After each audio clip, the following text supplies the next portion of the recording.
नमस्ते दोस्तों।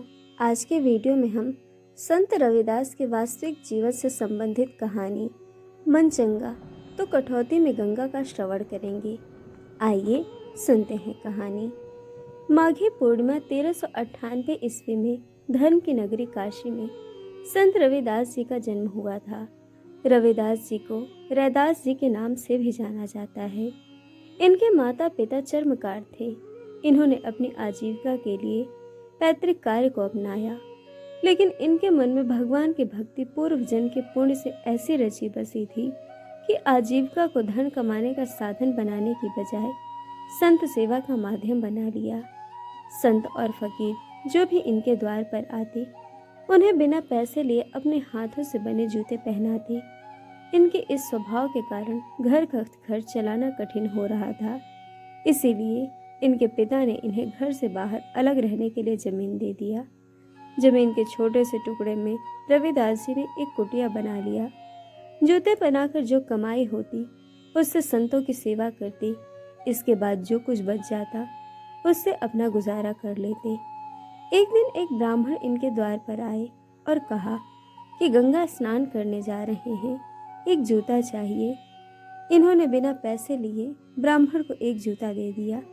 इसके बाद एक सुपारी ब्राह्मण को देकर कहा कि इसे मेरी ओर से माँ गंगा को दे देना।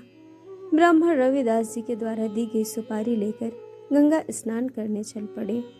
गंगा स्नान करने के बाद गंगा मैया की पूजा की और जब चलने लगे तो अनमने मन से रविदास जी के द्वारा दी गई सुपारी गंगा में उछाल दिया।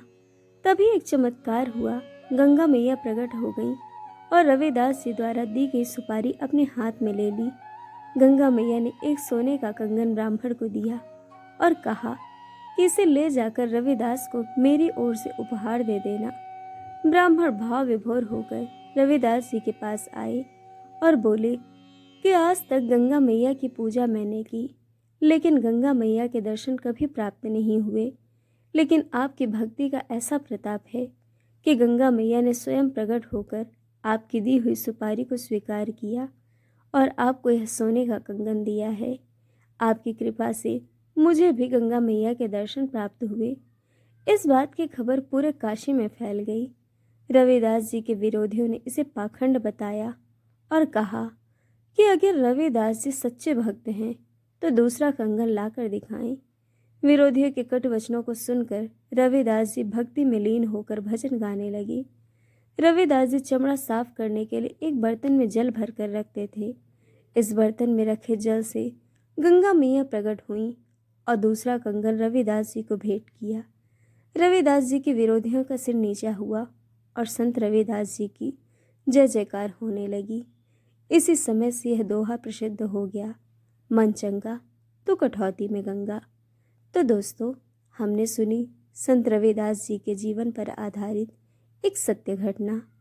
दोस्तों, वीडियो आपको कैसी लगी यह हमें कमेंट करके ज़रूर बताइएगा और चैनल को सब्सक्राइब, वीडियो को लाइक शेयर करना बिल्कुल मत भूलिएगा।